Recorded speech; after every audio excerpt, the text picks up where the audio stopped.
Hi guys, welcome back to my channel Inzanemed. This is Supreeta. I'm a second year medical student in BGS Medical College, Bangalore, and in today's video, I'm going to be showing you guys what's inside a second year medical student's bag. Now, I know that there are a lot of NEET aspirants who are following my channel, so I know you must all be very stressed.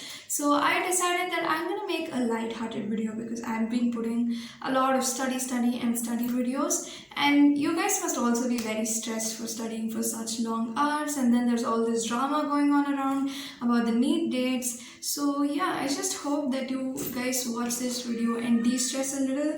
But if you feel like it's a waste of time, I can totally understand. Yeah, you can go and watch some study video if you want to. That's totally fine. But I hope this video helps you lighten up the mood a little bit. And if you're already a medical student who's watching this video, let me know if you guys also carry the same things to your college. And if you're just a random person who's watching my video, well, hello, welcome to my channel, and I hope you enjoy the video. Let's get started.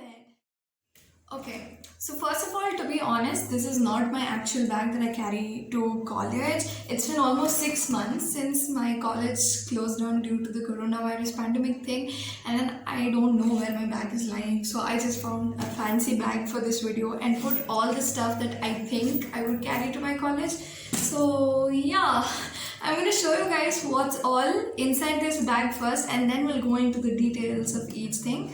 Okay, so I am opening the bag right now and we'll see the first zip. Yeah. Okay, so the first thing that I have is my clinical kit. So this is my clinical kit that I carry around for my medical postings. Now, one more thing, these are not the things that I carry every day to my college. So I carry various stuff for various postings, but I put everything in one. Okay, yeah, so this is what I carry for my medicine postings. This is my medical kit. I'll show it in detail, but yeah, let's first see what's all in there. So yeah, this is the second thing. This is my dissecting kit. So dissection kit. Now this is something that I used to carry in my first year, not in second year, but I just thought it's going to be interesting to show this to you guys.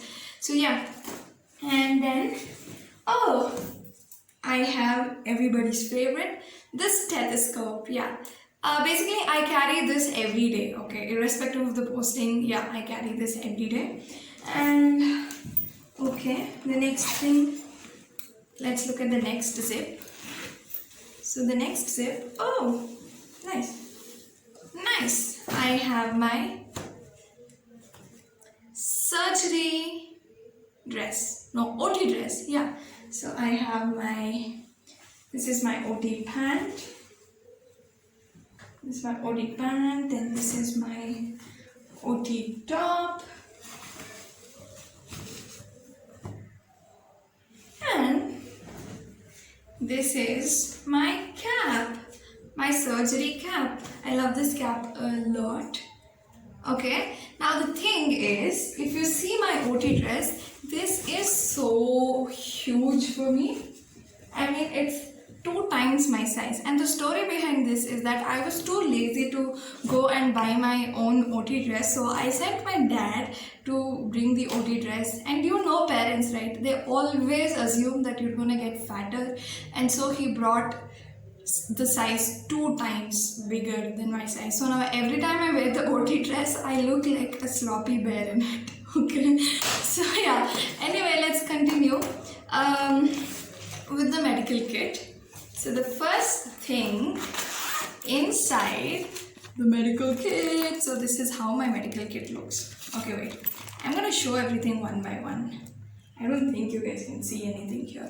Okay, the first thing that I have is a torch or a pen light. So I'm gonna open it up and show it to you guys. So this looks like a pretty pen that you can stick inside your pocket and go around, but the specialty is you have a tourniquet. Okay, so the reason why we use this is to check for light reflexes in people. So if you've seen in movies, the doctors come and they remove something and then they flash stuff like this down. So what we're trying to do is check the light reflex of the patient. So what happens is whenever you put light in somebody's eyes, the pupil constricts both sides of the pupil, so the place where you're putting the light as well as in the other eye. So that's what we're looking for whenever there are accidents or something like that, or whenever a patient comes to you. The first thing you look for is light reflex to see if his, I don't know, cranial nerves, the nerves are still working, something like that. Oh my god, why do we do it for? Yeah, to check the intactness of the optic nerves, probably. Yeah, not probably, it is for that. The next thing that I have is, oh, this is a knee hammer. Okay, I have two types of knee hammers. I'm going to show both of them to you. Ta-da! Yeah. Okay, there are two knee hammers and then we have names for each of them. This one is a Queen's knee hammer and this is a Taylor knee hammer. So what we basically use this is for looking at reflexes. So what we do whenever we get a CNS patient or whenever we're suspecting that there is some CNS pathology in a patient, we go and look for reflexes. So if possible, I'll be putting a video clip somewhere here or here which shows reflexes.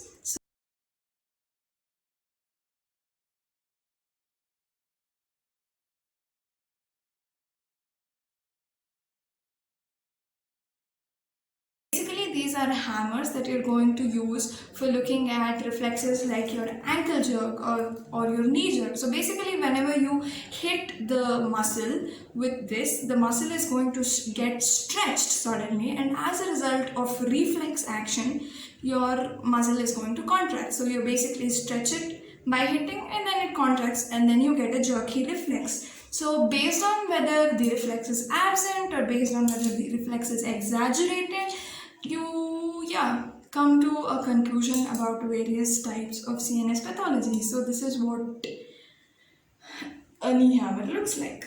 Okay, so the next thing we have is a tongue depressor. Okay, this is a tongue depressor.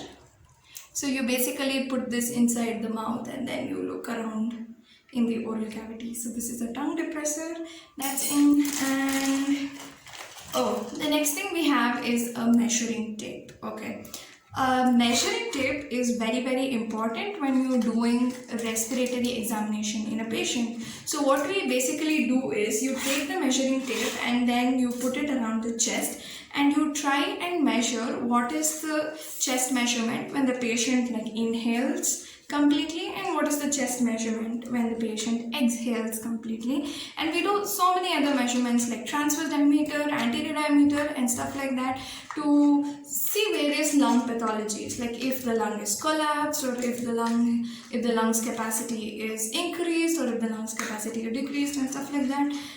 Yeah, so you basically use this for lung pathologies or checking the respiratory system, whatever. Yeah. Okay, the next thing we have is tuning forks. Okay, as you can see, I have never used these tuning forks. They're still inside the cover, but we use a lot of tuning forks in our college whenever we are testing again CNS pathologies for vibration test. So what we do is, I don't know if this is the right one, but each tuning fork has different frequencies. Can you guys see it? I hope it gets focused. This is 128 and I have a few more here.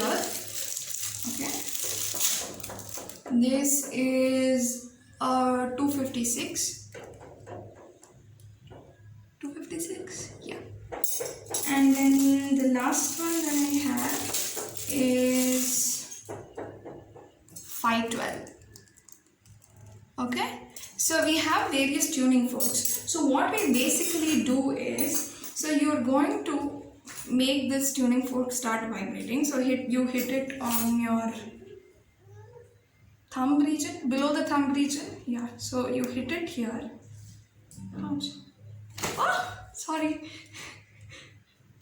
So I don't know if you guys can hear, but this or see, this has started vibrating. So when this happens, what we do is we keep it at various joints of the patient. So whenever the patient stops feeling the vibration, so the doctor also checks if the vibration has actually stopped. So if it has actually stopped, then the patient is normal. But if there is still vibration and the patient says that the vibration has stopped, then there is some pathology that is there present in the patient. So yeah, this is the vibration test that we do.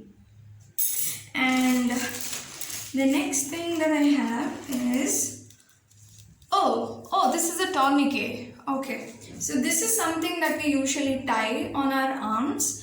Not necessarily arms, but this is basically a tourniquet. So I hope you guys have seen or ever had your blood taken out from your median cubital vein. So whenever we are doing that, we usually tie a tourniquet around the arms like this. And see if I can put it on myself right now and show it to you guys.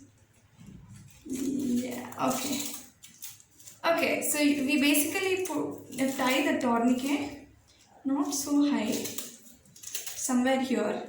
Yeah, we tie it somewhere here so that you're stopping the blood from going back, okay, returning back in your veins, so that all the blood gets collected or stagnated here, and then you'll be able to visualize the vein better. So you're supposed to, they tie the tourniquet, they tell you to clench your fist like this so that your vein becomes more prominent, and then the blood is all collected here, and then they remove the blood from the vein. Yeah, so this is a tourniquet.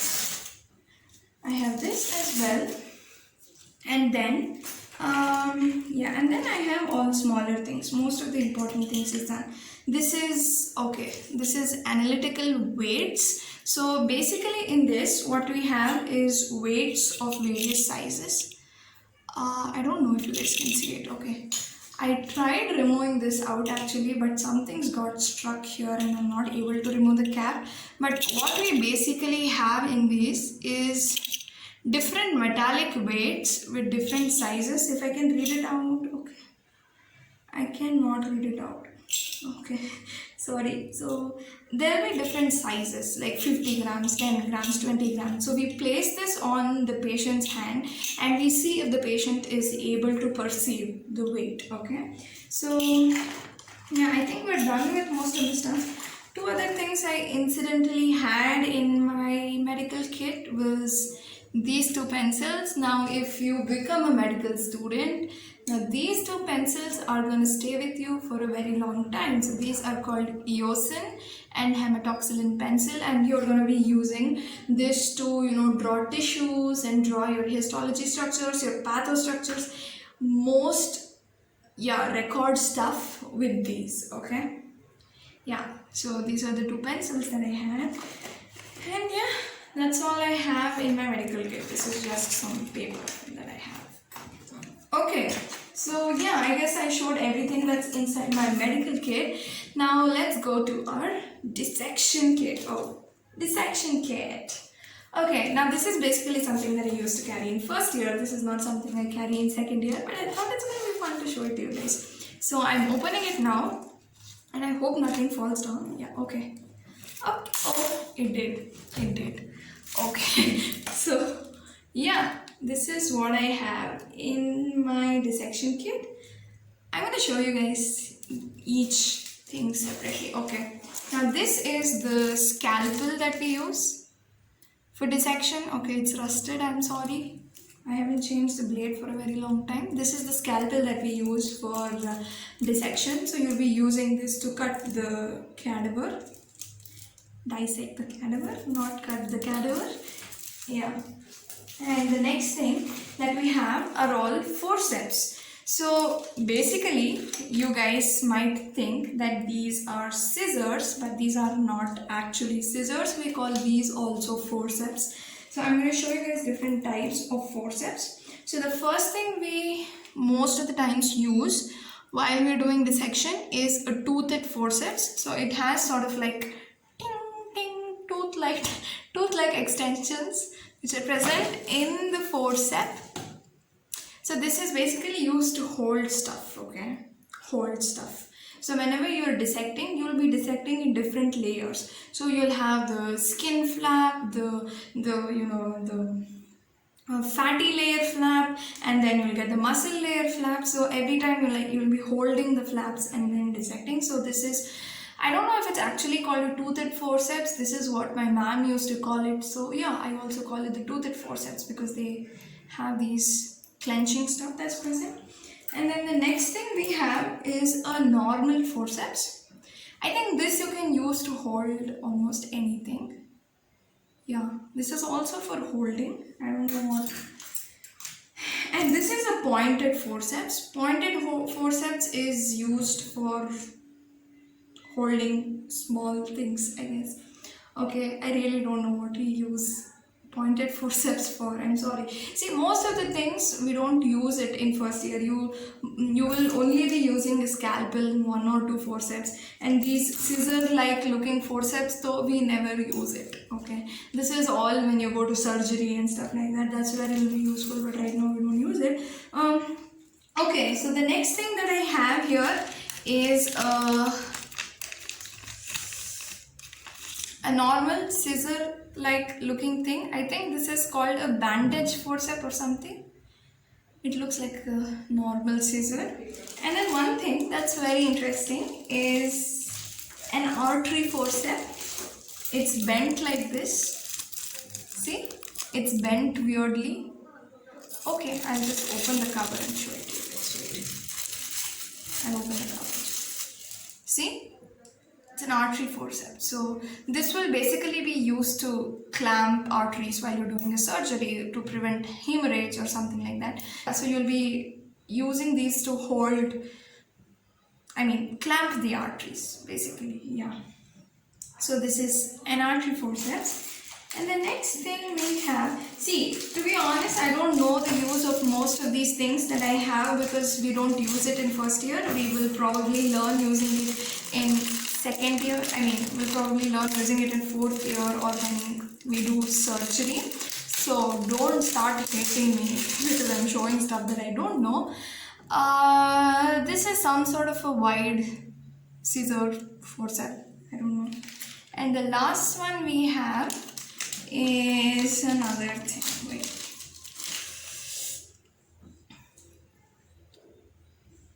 Something that looks like this. So we basically have almost 4 scissor-like looking forceps. And then we have quite a few of these normal looking forceps, toothed, pointed, and the normal one. And the last thing that I want to show you guys is this. This looks like a needle. This is basically a pointer. So whenever we're dissecting things or whenever you're reading something in the skull or something like that, there are very minute structures that you want to point to. So we'll be using these to point at stuff. I think at least that's what we did in first year. I don't know much about it. Yeah, so I think I call this the pointer.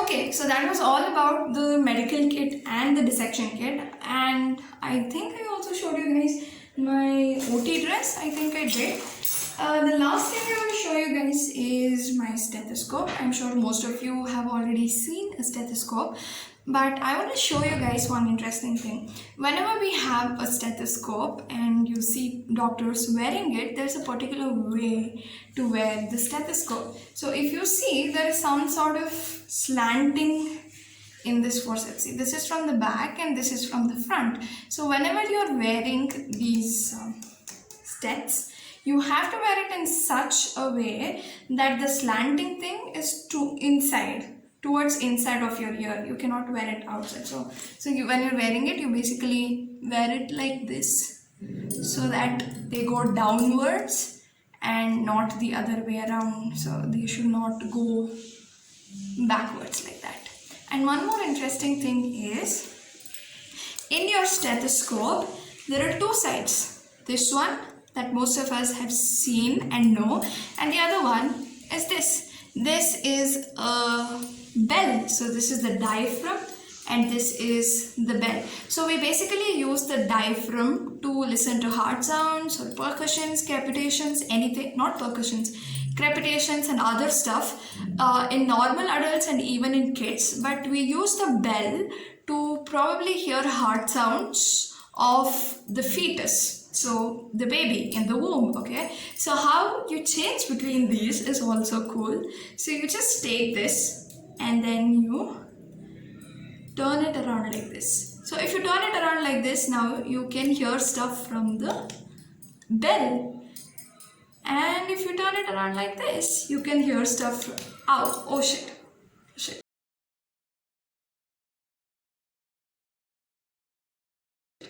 You can hear stuff from the diaphragm.